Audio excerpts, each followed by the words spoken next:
Look at the differences of how we celebrate things versus how they celebrate, right? Like, our celebration is how much more time can we spend with our family.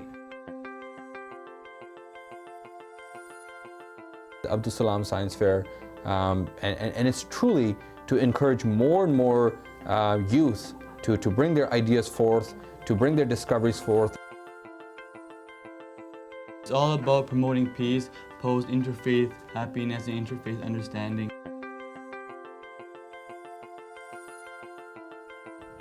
Another one very interesting, Kali Billi. Where is that one? Somebody tweeted like how much money you guys are getting. So we're getting paid per show. It depends how many sponsors we get. We had the Coca-Cola board. Oh, we had it somewhere. Oh, we can't say that. I think another tweet that We've heard the term biological clock. I'm sure all of you might have heard that. It's a commonly used term, and it's meant to make us aware that there is a right time for everything. we're going to be showing some of those pictures on this screen right behind us. These were sent in from some of our Twitter followers. It is important that you first reform yourselves.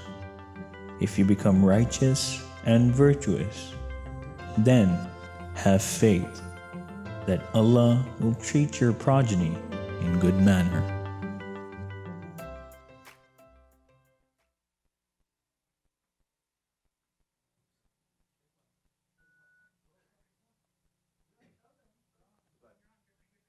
Assalamu alaikum wa rahmatullahi wa barakatuhu. Jazakallah for being with us. Welcome to the Aperture show. If you are somebody who is with us every second Friday, welcome back. If this is your first time watching the show, welcome to the show. If you don't know what the show is about, Aperture is a live and interactive show done right here in the Toronto studios of Ahmadiyya Muslim Jamaat. And for you as the viewers, your chances are you're probably watching it online, either on your mobile device, your laptop, or in certain cases with some of the pictures that we have received even on your television. Before I go any further, I want to introduce the topic. Today's topic is the promised son. And without going too deep into the topic, I want to introduce the other members here in the studios with me. To my immediate right is a quite well-known personality and a regular to the show, Maulana Farhan Iqbal Sahib. Assalamu alaikum. Wa alaikum assalam. To his immediate right, we have Farhan Rabbani Sahib. Assalamu alaikum. Wa alaikum assalam. And to his immediate right, we have Marij Rana Sahib. Assalamu alaikum. This is your second time on the show. You are definitely a brand new face for some of our viewers, but certainly not a new face to us.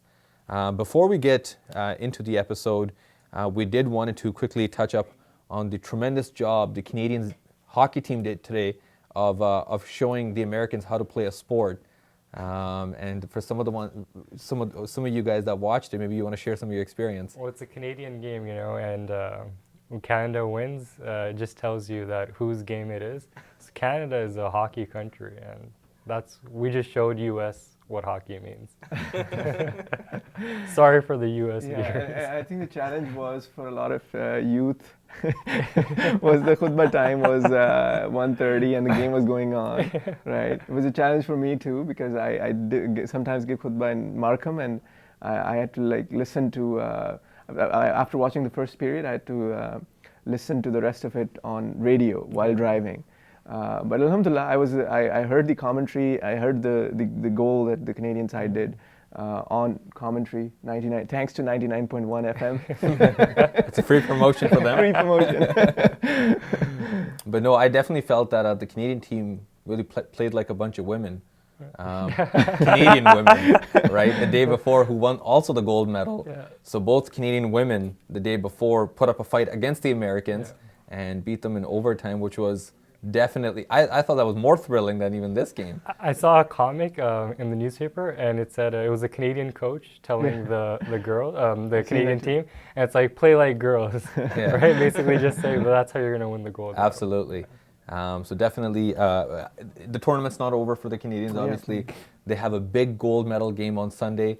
Khudam al-Ahmadiyya Canada has organized a large event at the Tahir Hall facility, Awan Tahir, where the entire gymnasium will be turned into a large viewing ground for the game. We're going to be setting up the entire facility It's an early morning game here in Canada, which will be broadcasted live from Sochi, Russia, which is to come 7 in the morning. So a bunch of Khuddam are getting together for Fajr prayer, and then we're all congregating in Tahir Hall to watch the game live. And anybody watching, let your friends and your fans know, and even bring your own personal friends, so we can all be together and hopefully watch Canada win the gold. And inshallah, our prayers are with the Canadian national hockey team and some of the other athletes that have been doing a really good job. I think Canada is sitting number 2 in the Olympics overall. So Number we two or off. 3.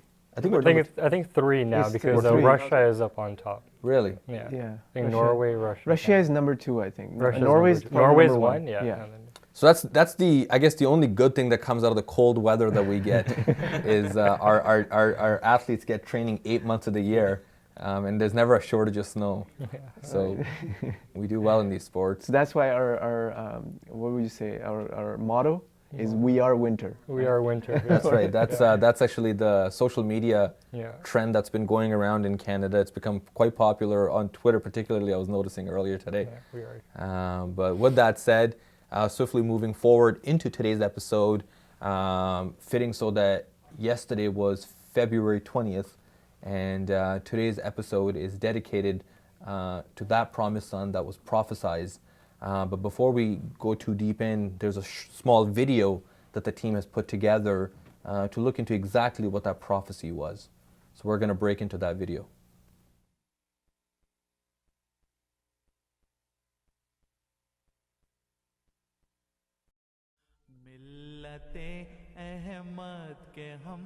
In the announcement of the 20th of February 1886, the promised Messiah, peace be upon him, says, God the merciful, the noble, the high, the exalted, who has power to do all that he wills, glory be to him and exalted be his name, has vouchsafed to me the following revelation.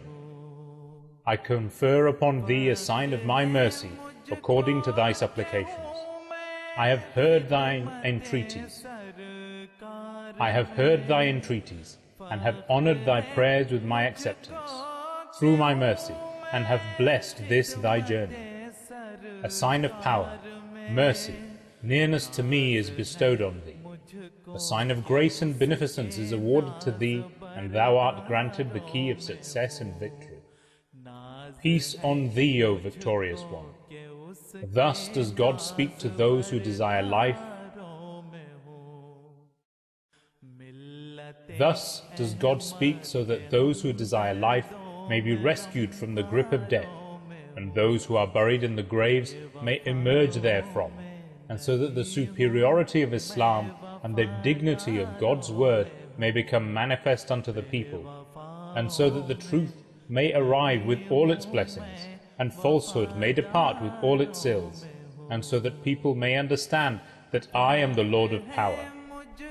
I do whatever I will, and so that they may believe that I am with thee, and so that those who do not believe in God, and deny and reject his religion, and his book, and his holy messenger Muhammad sallallahu alaihi wasallam, the chosen one, may become confronted with a clear sign, and the way of the guilty ones may become manifest.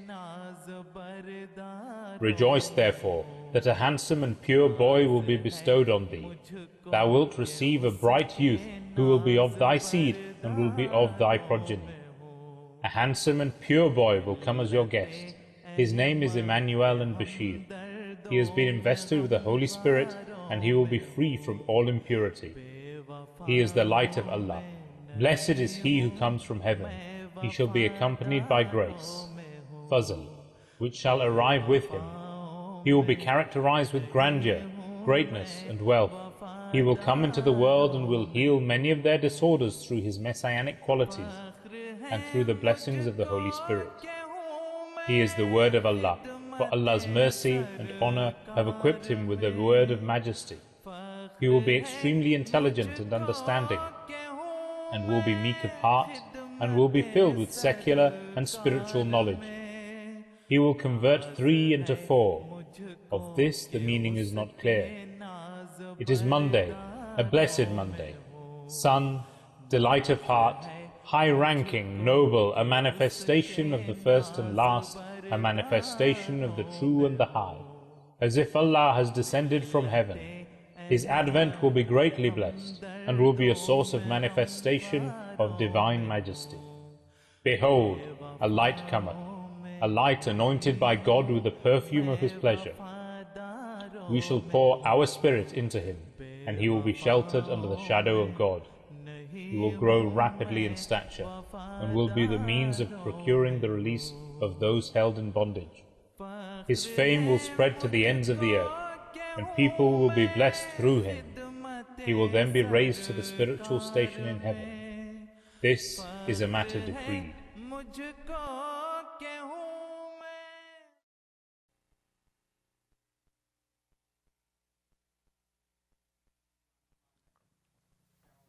Assalamu alaikum and welcome back.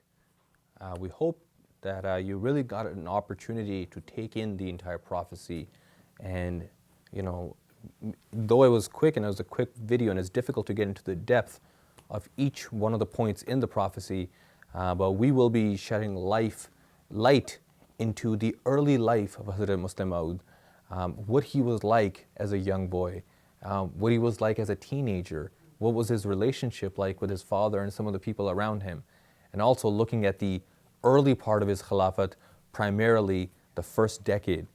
So before we go too deep in, let's start with his early childhood, the exact dates. I was saying that Hazrat Khalifa Sani Raziyallahu Ta'ala Anhu was born on the 12th of January 1889. What happened that day is that Hazrat Musleh Mau'ud published an announcement, an ishtihar. In that announcement where he mentioned about the birth, Hazur ﷺ also mentioned that from this point onwards, I'm writing down the 10 conditions of Bayt. So, in a way, the foundation of Jamaat was laid the same day Hazrat Sahibzada Mian Bashiruddin Mahmud Ahmad Sahib was born. That's interesting. Right, and I was mentioning that this relates back to the time of the Holy Prophet Sallallahu Alaihi Wasallam. I was reading a khutbah of Hazrat Khalifatul Masih al-Khamis. It was about the Musleh Mau'ud, and he said that the Holy Prophet يَتَزَوَّجُ وَيُولَدُ لَهُ, that the Prophet married and he will have a progeny, he will have children, and that relates back to the fact that when the Messiah will come, he will revive Islam, and then he will have a child who will also help him in the revival of Islam. Right? Because the Holy Prophet ﷺ does not make random statements. Right. When he says that he will have a son, it means that that son will have a great role in the revival of Islam. Absolutely. It's actually very well put by Hazrat Ali Raziyallahu Ta'ala Anhu. Just today I was reading Hazrat Ali Raziyallahu Ta'ala Anhu, the 4th Khalifa. He mentioned that when promised Messiah ﷺ will come in this world, he will be given a son. But then he says that son is going to reach great heights. He will be a great general of Islam. So that puts things into perspective about the promised son. That's very interesting. And talking about the promised son, and talking about the promised Messiah alayhi salam, I think it's important that we look at what type of relationship the two had. Right. Whether even at that very early age, and how that impacted his entire life. There's various incidents that we know about that really leave lifelong lessons. There are many incidents. One that I can think of, even before the show, we were talking about when he was a baby, infant, and he was crying, and Hazrat Musleh Mau'ud picked him up and took him outside. And 3 years. He was only 3 years. He was only 3 years. Yes. And then what happened? It is mentioned that Hazrat Khalifa Sani Raziyallahu Ta'ala Anhu was only 3 years of age.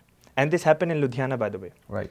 So Hazrat Sialkoti Sahib Raziyallahu Ta'ala Anhu says that in the middle of the night, Mia Sahib is crying. And he says Hazrat Musleh Mau'ud picked him up and, bell aana shuru kar diya. Right, and the note goes that he was hysterically crying. Exactly. And Hazrat Musleh Mau'ud said, in order to make the child stop crying, he said, look at that star. Mahmud, look at that star. Hazrat Khalifa Sani stopped for a second, looked at the star, and then started saying, Abba tare jana. Now I want to go to the star. So, and he started crying about that now. Exactly. He's also foreshadowing that he's going to reach the stars and reach great heights. as well, right? Right, Later and on I in think life, it's really interesting what Hazrat Musleh Mau'ud even said to himself Yeah. when that incident happened. Hazur said that मैंने एक राह निकाली थी महमूद को चुप कराने की महमूद ने उसमें भी एक राह निकाली अपनी इज्जत की that you know I found a way to make him stop crying but even in that way he found a way to have his way amazing Right. And you know what? It's interesting that he didn't. You know, and there's many other incidents. There's that one where you know they were walking, and I think they were strolling through some farmland, countryside area, and Zur came across at a very young age. I think he must have been 8 or 9 years old. Yes. When he came across a stick or back Miswak. you Yes. know, which to an ordinary child would look like an ordinary stick, and he picked it up, and he was actually quite happy to find, you know, as kids find things. And there's a common saying that kids often use as finders keepers. But Hazrat Musleh Mau'ud immediately corrected him and told him it doesn't belong to you, and things that don't belong to you, you shouldn't have, and immediately requested that he puts it back. And I think that's really it's a lifelong lesson that any young child who have the tendency of picking things up and taking things that don't belong to them, that you know, it's not finders keepers. I think it's a very beautiful way of Hazrat Musleh Mau'ud Islam doing the tarbiyat of his children, not just his children. The entire waqia, the entire incident actually says that some of the Sahaba of Hazrat Musleh Mau'ud Islam, they were the ones who picked those sticks from the ground, and they gave a few of them to Mia Sahib. So Mia Sahib, in his innocence, gave one to Hazrat Musleh Islam. He presented it and he said, "Abba, aap miswak lo." So first Hazrat Musleh Islam didn't respond to that. So Hazrat Mia Sahib he said to offered him again. to take the miswak. Exactly, Yeah. yes. And He said that, you know, take it.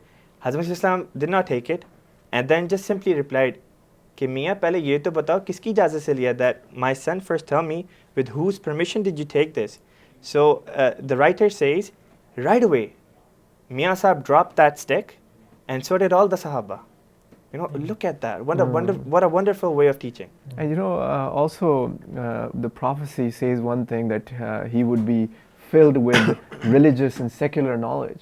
And we're talking about his childhood, and he's going through school, but he's not able to absorb anything. He's not successful in any of his classes. He just gets promoted, and because he's Hazur's son, right? Because he's Hazur's son, and just like that, he doesn't pass the examinations. Yeah. And we see that later on in life, it was Allah who educated him himself, and that's how the prophecy was fulfilled. But in his childhood, he's not able to go along with the traditional form of learning and education. Right. And you know, even as children, as we were all young, parents put that, I don't even know if extreme is the right word, pressure of how you have to perform in achieve school. Up here, yeah. And I think that goes for every parent. But I think it's beautiful as to how Hazrat Musleh Mau'ud alayhi salam, knowing some of his shortcomings, knowing that, you know, he sometimes would get these headaches and his eyes would hurt. How he treated him, and to him, his most important education wasn't his secular. It's actually recorded that one day one of his teachers, one of the teachers of Hazrat Khalifa Sani, came to Hazrat Musleh Mau'ud Islam. Now this teacher's name was Master Fakirullah Sahib. So he came and he started telling Hazrat Musleh Islam that Hazur Mahmud doesn't come to school that often. He doesn't come to madrasa that often. And even when he comes, he doesn't really concentrate on what we are teaching him. For a second, Hazur stopped, and then Hazur replied, "It's enough if he even shows up at the school." He says, "We don't want to make him a mathematician or a shopkeeper, you know. Allah Ta'ala will teach Mahmud." And this is exactly what we see in his life. It was Allah Ta'ala through and through who was teaching Hazrat Sahibzada Sahib. And we see the results of this even early on in his life. He was very young when he started, I don't remember the age, when he started the Tashheezul Azhan, 16. He was 16 years of age. Right. And so we start seeing, it's not like he was 30 years old when he started receiving knowledge. He, 14, 15, 16, he was already becoming a scholar of the community, and he started writing for Tashizul Azhan, and he wrote articles that were so amazing, which received I think we were discussing how many books he wrote before his Khilafat. And I think the interesting thing is we just spoke about how the type of relationship that he had with his father, even despite some of his academic weaknesses. But I think another unique element is his relationship to Hazrat Khalifatul Masih Awwal, and how close they became. Yet, despite them having such a large age gap, and despite him being his teacher, right, and they were still very close to each other. And, they developed a bond at such a young age, and I think that academically played a huge impacted him tremendously. And then from there he got, not only was he inspired, but he was taking on such initiatives that exist till this day, like Al-Fazl magazine. Right here, you reminded me of an incident that took place in the earlier part of Hazrat Sahibzada Sahib's life.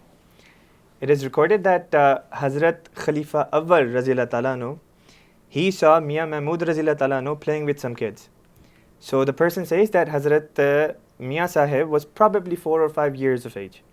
So Hazrat Khalifa Awwal asked Mian Sahib, Mian, idhar aao, come here. So when this young boy came to him, he said, Mian, kaam sham karoge bhi ke nahi karoge? Are you going to work or no? So Mian Sahib in his innocence replied, jab bada hoonga to karunga. When I will grow up, I will work.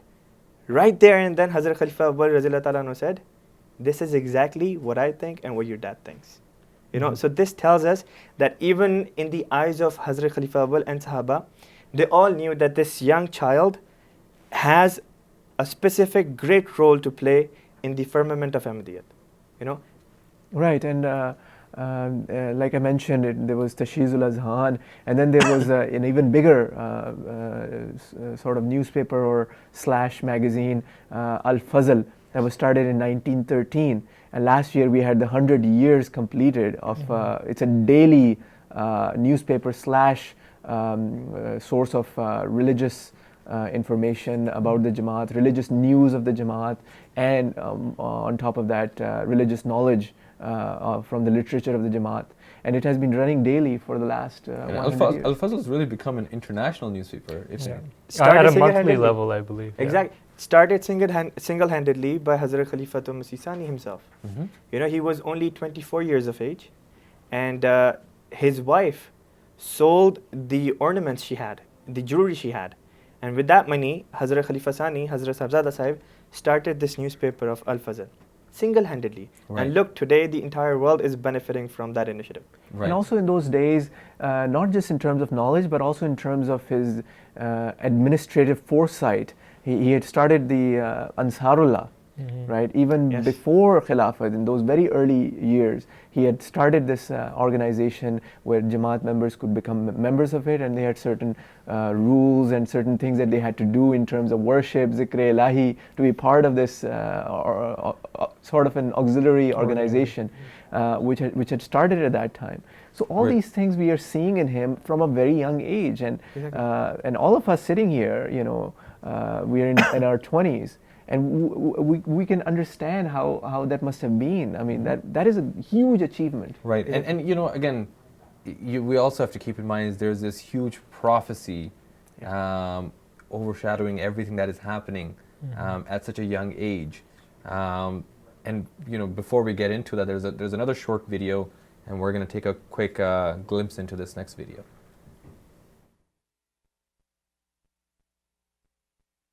एक वक्त आएगा के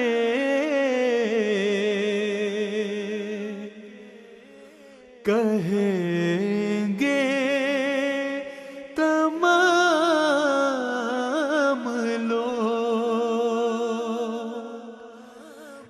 मिल्लत इस फिदाई पे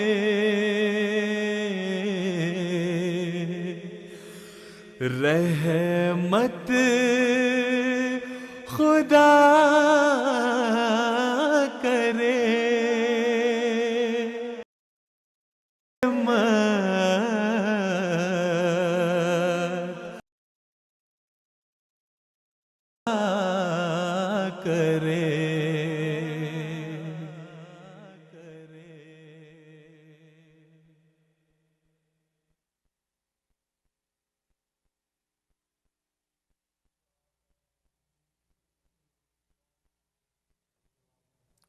Assalamu alaikum, welcome back. Before the video, we looked at the early part of Hazrat Musleh Mau'ud's life. Now we want to start to transition towards his Khilafat, which completely changed everything. Absolutely.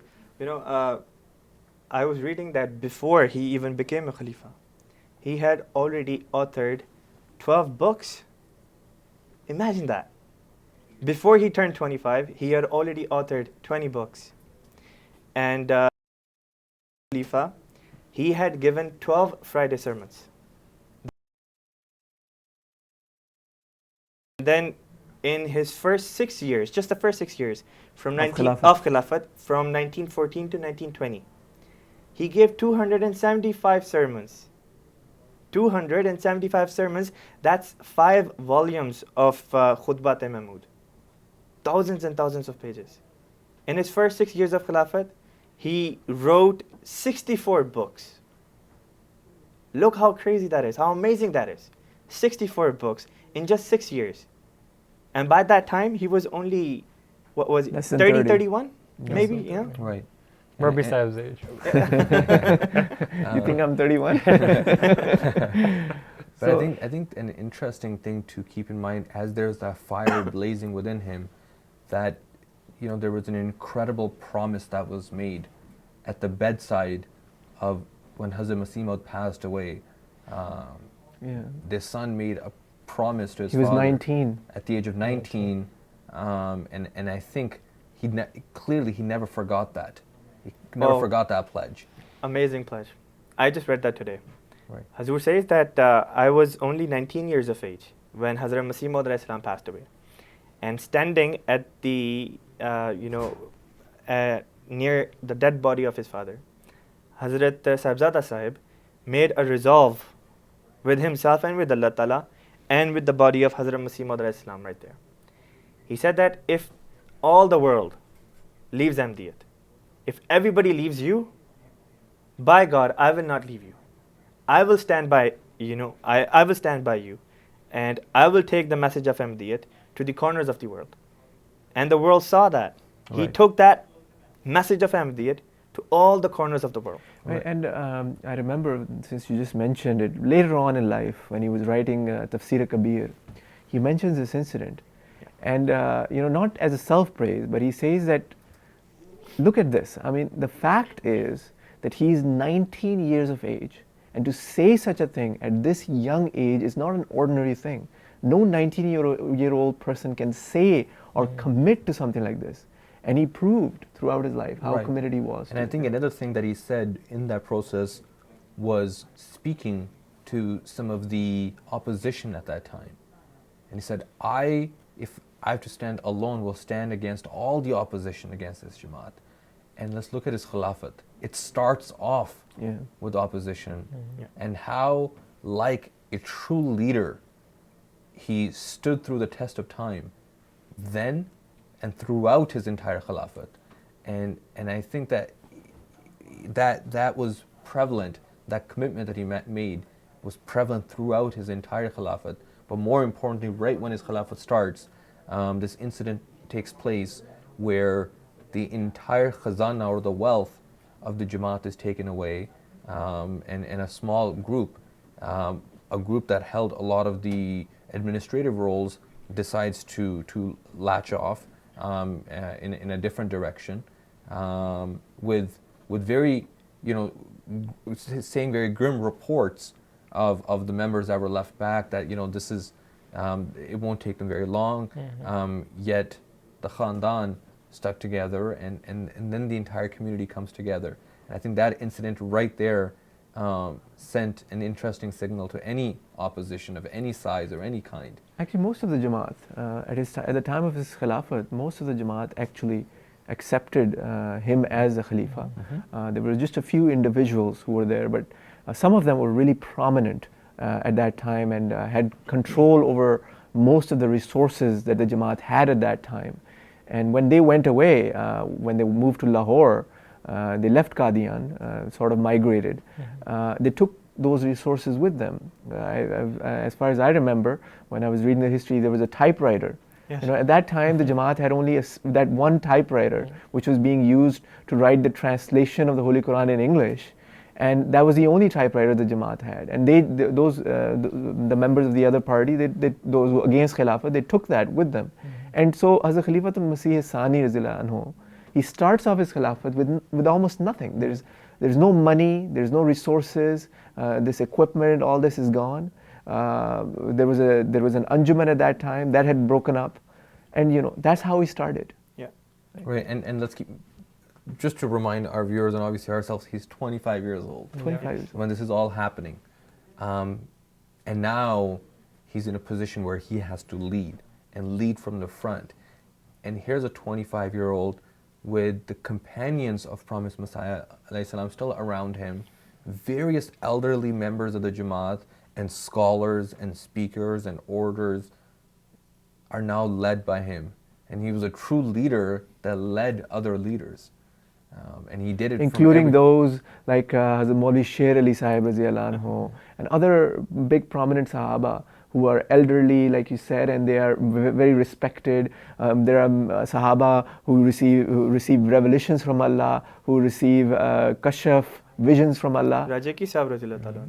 Maulana Ghulam Rasul Rajaki Sahib Raziyallahu Anhu. All these saints were under him. We're talking about people who are older than him. There are also people who were younger than him at that time.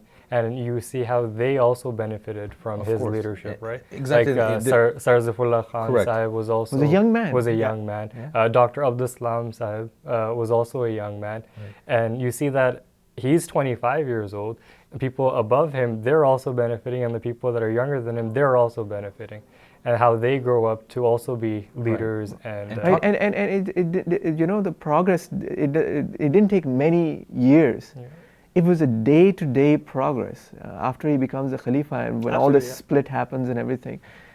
The progress starts happening from one day to the next, to the next, to the next, and the Jamaat starts progressing as it was before. The caravan moves on with this slight hurdle, overcoming it, and then it's just moving on. Reminds me of a very beautiful incident. It is stated that in the earlier years of his Khilafat, maybe the second or the third year of his Khilafat, some of the elderly Sahaba, they say that a well-known scholar from US visited Qadian. This person was actually a professor in one of the colleges. He visited Qadian and he asked for a private audience with the newly elected Khalifa. He said that I have few questions regarding Islam and nobody has answered those questions for me yet satisfactorily. So he said that these are my questions. The Sahaba heard those questions and they said that, these are pretty difficult questions. We don't know if Hazrat Mia Sahib would actually be able to answer them. But what happens is that they say, okay, let's take the message to Hazrat Sahib.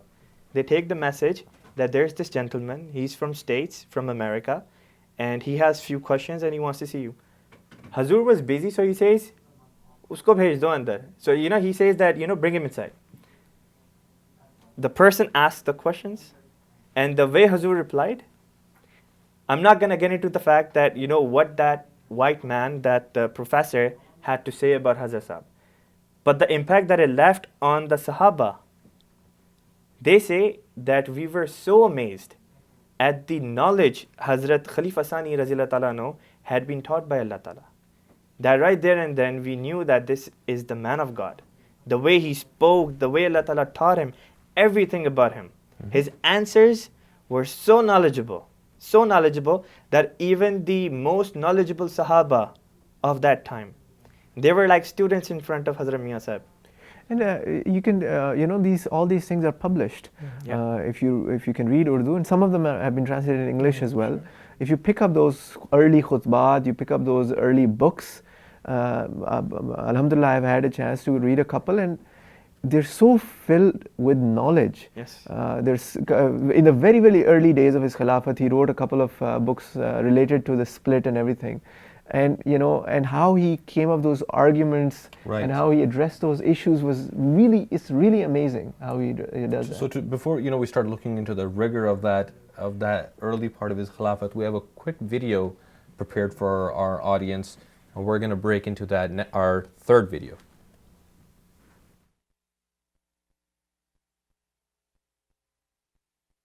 बाद के वाक़यात से अंदाज़ा होता है कि खुदा ताला ने खुद उनको तमाम उलूम सिखाए।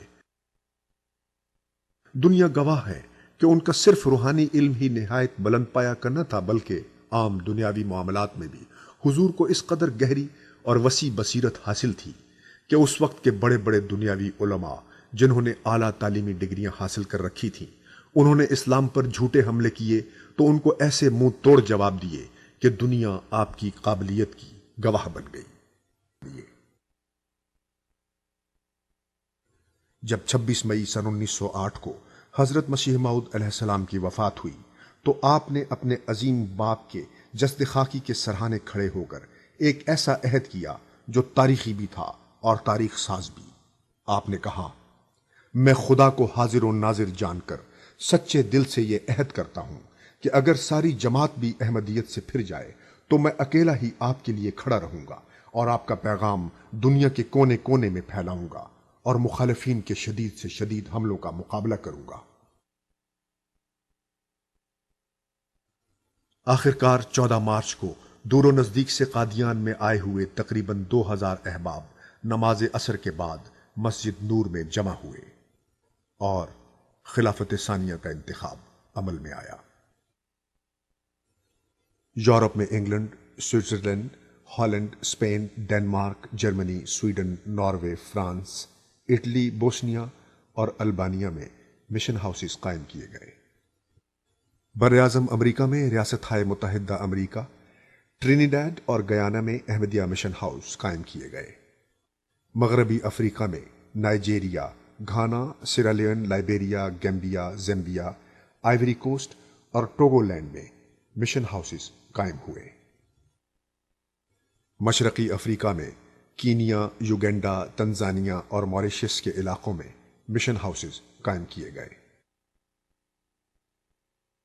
उसके अलावा जनूबी अफ्रीका, फ़लस्तीन, लेबनान, सीरिया, अदन, मिस्र, Kuwait, Bangladesh, Bahrain, Fiji, Myanmar, Sri Lanka, Hong Kong, Singapore, Japan, Malaysia, Philippine और इंडोनेशिया में भी अहमदिया मुस्लिम मिशन हाउसेस कायम किए गए। Iran, Jordan, Ethiopia, Somalia, Congo, Sicily, Romania, Bulgaria, Yugoslavia, Albania, Hungary, Poland और अर्जेंटीना में अहमदी मुबल्लिगीन भिजवाए गए। मशरकी और मगरबी Africa, Washington, Hamburg, Frankfurt, Zurich, Hague, London, Denmark और स्वीडन में 30 से ज़ायद मसाजिद तामीर कराई गईं।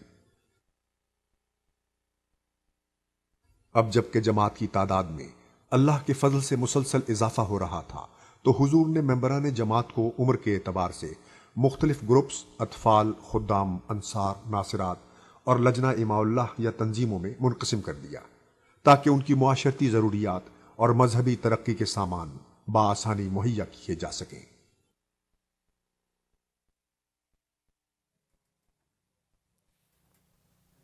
Assalamu alaikum and welcome back.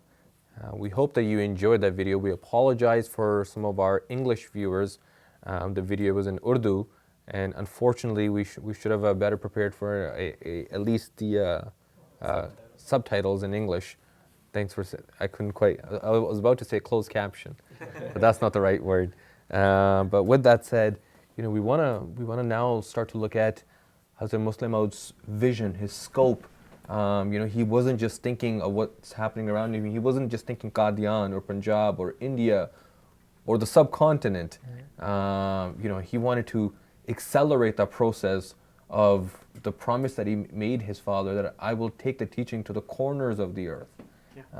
And our international missions started to come into the pictures all over Africa, Europe, America, South America, and during this time, you know, we can trace back to when Ahmadiyya started to spread, both here in North America, Europe, and even in other parts of Southeast Asia, Myanmar, Hong Kong, Japan, were all during his time. Russia. And many of them were in the very early years, not barely he was 30, 31, when all these things were happening. He took it to one corner of the world when he went to London for the Wembley conference. Right, that was in 1924. 1924, right? When, and that also shows, I think it's a fulfillment of a prophecy of the promised Messiah, where he says that, you know, I see in a vision that he's standing, someone is standing. There's a hadith that when the Messiah will come, he will come in Damascus. He will come is in that Damascus. The one you were referring? No, I'm referring to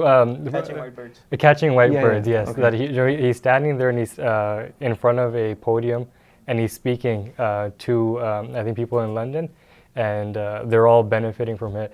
And I think that's a fulfillment that he was the one who went all the way to London. And also the Wembley conference that happened with Sir Zafrullah Khan Sahib giving his address. I think the book is translated into Ahmadiyya, the True Islam. Right. Right. Right. Actually, the Wembley conference, again, that was 1924. So he's 30 something in his early 30s, and still a very young man. And this was a big conference that they were holding, and a part of that conference was about world religions. And they invited him as well as a leader of the Ahmadiyya Muslim Jamaat.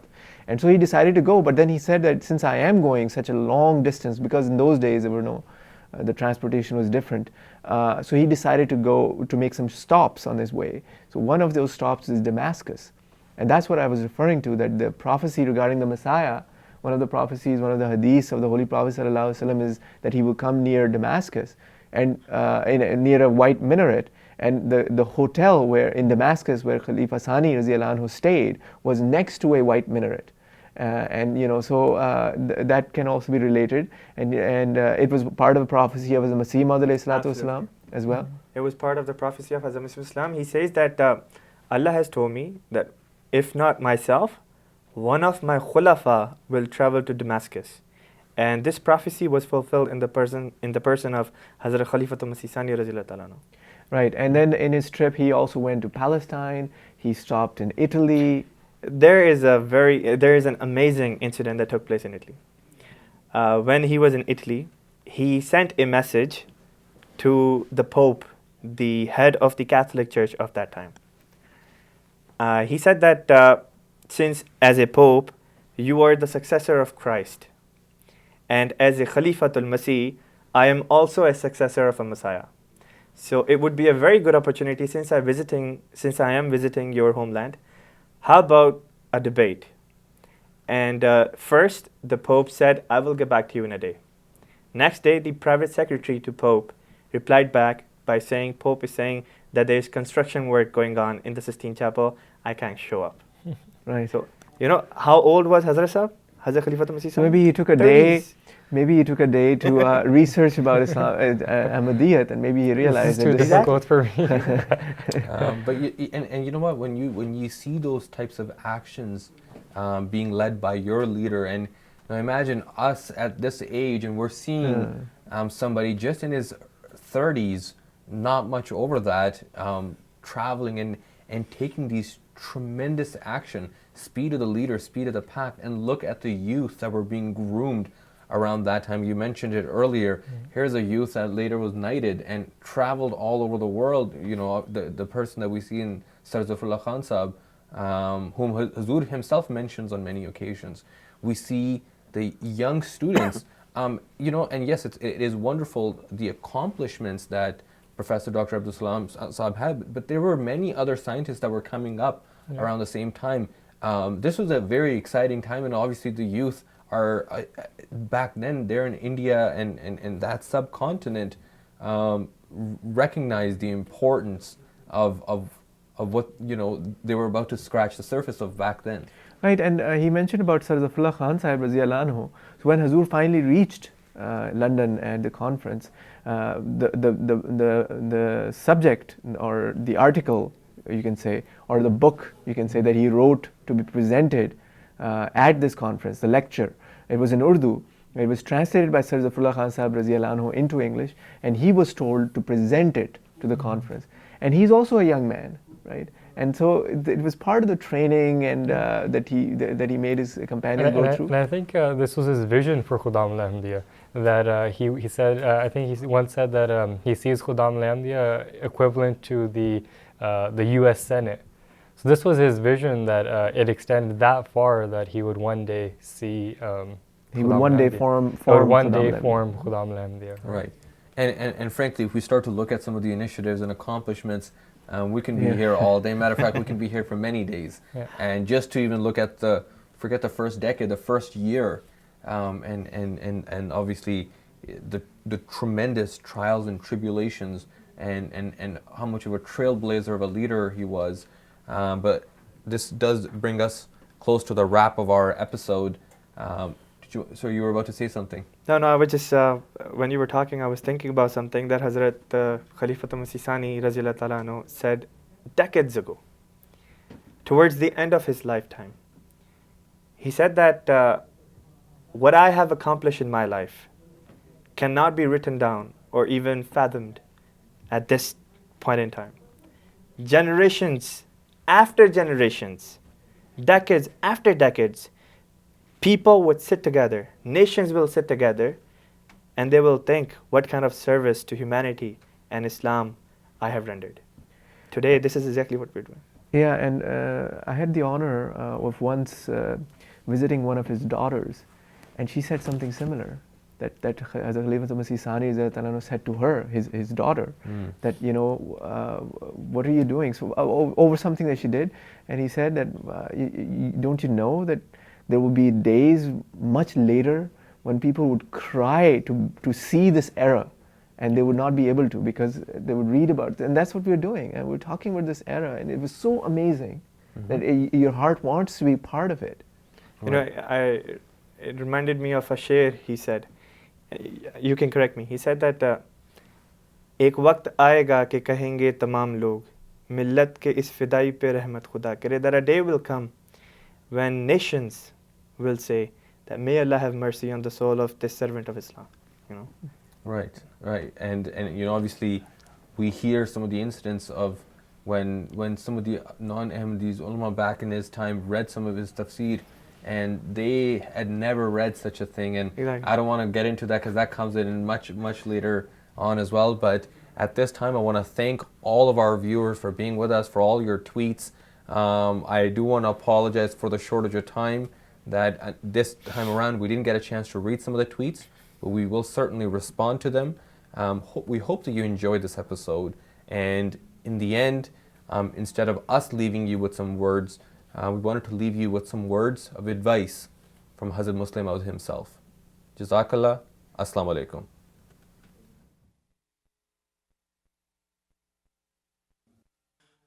Hazrat Musleh Mau'ud Raziallahu Ta'ala Anhu's last advice to the community. May God be your protector and a helper and keep you from faltering. May the standard of the Jamaat always fly high. Let the voice of Islam be not reduced to a whisper. May the holy name of Allah not fade away. Study the Quran and the Hadith. Teach it to others and act upon it yourselves. Exhort others to follow these teachings also.